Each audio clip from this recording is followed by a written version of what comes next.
안녕하세요, 또유니크입니다. 이번에 소개해드릴 아이템은 삼성에 새로 출시한 갤럭시 북 S입니다. 출시 전에 한 달 정도 사용을 해봤어요. 같이 한번 살펴보도록 하겠습니다. 처음 갤럭시 북 S를 받았을 때 느낌은 심플하면서 고급지다였습니다. 색상은 그레이와 골드 두 가지가 있고 외관은 전부 알루미늄으로 되어 있어요. 지금 이건 그레이 색상인데 개인적으로 골드보다 그레이가 더 이쁜 것 같아요. 군더더기 없고 깔끔한 디자인에 고급스러움까지, 거기다 굉장히 얇고 가벼워서 휴대성까지 좋았습니다. 양쪽으로 C타입 포트가 각각 한 개씩 2개 있고 3.5mm 이어폰 단자, 그리고 하단부에 나노심과 마이크로 SD카드 슬롯이 있습니다. 운영체제는 윈도우 10, 프로세서는 퀄컴 스냅드래곤 8CX, 램은 8GB, 저장 공간은 256, 512 두 가지로 나뉘고 마이크로 SD카드로 최대 1TB까지 확장 가능합니다.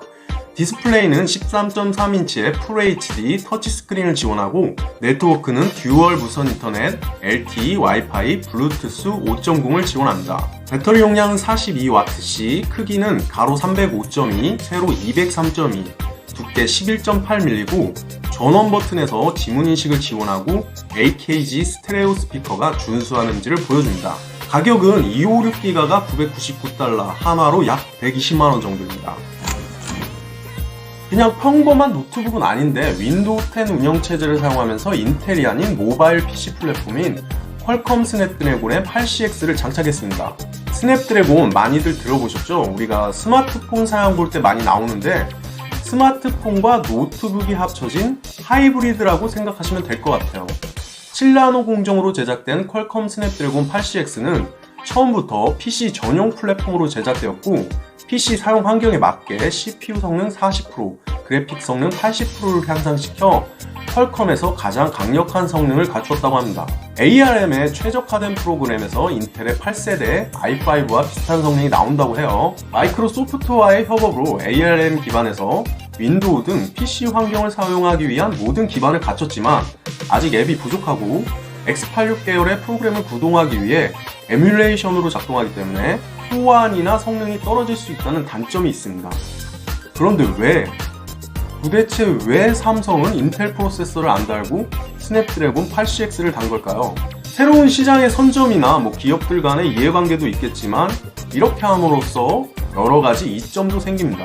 일반 x86 기반 PC에서 제공하기 힘든 항상 켜져 있고 항상 연결된 같은 성능 대비 더 낮은 전력으로 더 오랫동안 사용이 가능하며 더 얇고 더 가볍게 PC 환경을 사용할 수 있게 됩니다. 마치 스마트폰 사용하듯이 스마트폰의 이점을 PC에서 가질 수 있게 되는 거죠.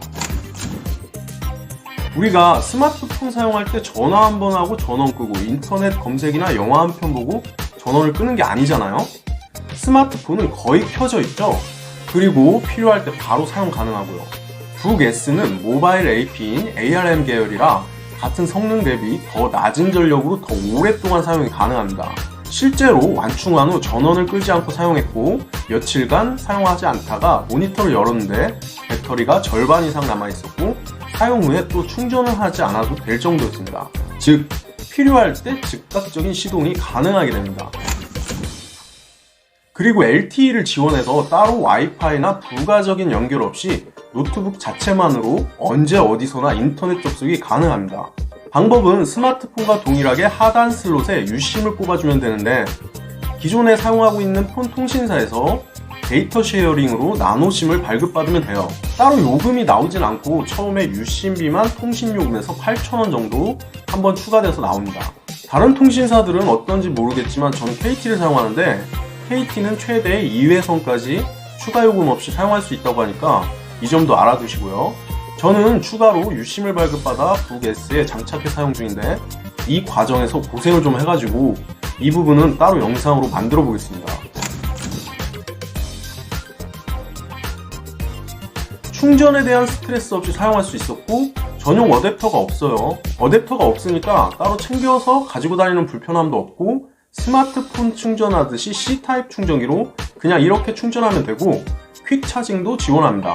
양쪽 아무 쪽에 꼽아도 돼요. 또 폰을 연결하면 보조 배터리처럼 폰을 충전할 수도 있고 대기 상태에서 알림을 받는다던가 폰과의 호환성도 좋았습니다. 점점 충전해야 할 것들이 많아지는 세상인데 충전을 자주 하지 않고 폰도 충전할 수 있는 점은 굉장히 편리했습니다. 일반 노트북들은 내부의 열을 밖으로 내보내는 쿨링팬이 있지만 북 S에는 쿨링팬이 없어요. 팬이 없으니까 소음도 없고 스마트 디바이스 베이스라서 이런 이점들로 굉장히 얇고 가볍습니다. 한 달 가까이 사용하면서 여러 가지로 사용을 해봤는데 저 같은 일반인이 일반적으로 사용했을 때 호환성이나 성능으로 답답함이 느껴지거나 하는 건 없었어요. 디자인이나 사용감도 전체적으로 만족스러웠고 오히려 앞서 말한 이점들이 저는 더 편리했어요. 다만 내장 카메라 화질이 좋지 않고 C타입 포트가 2개밖에 없어서 확장성이 떨어지고 무게가 무거운 무게는 아니에요. 알루미늄 바디와 적당한 무게감이 사용자로부터 고급진 느낌을 주지만 다른 노트북들의 무게와 비교했을 때 그렇게 큰 메리트로 느껴지진 않았습니다.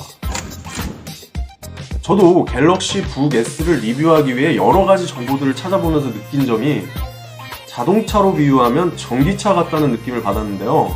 초반에 여러 가지 단점들로 수요가 적었지만 장점 또한 분명했기 때문에 지금은 어디서나 쉽게 전기차를 볼 수 있듯이 갤럭시 북 S도 단점이 있지만 장점 또한 분명한 제품이기 때문에 전기차와 같은 수순을 밟지 않을까 생각합니다.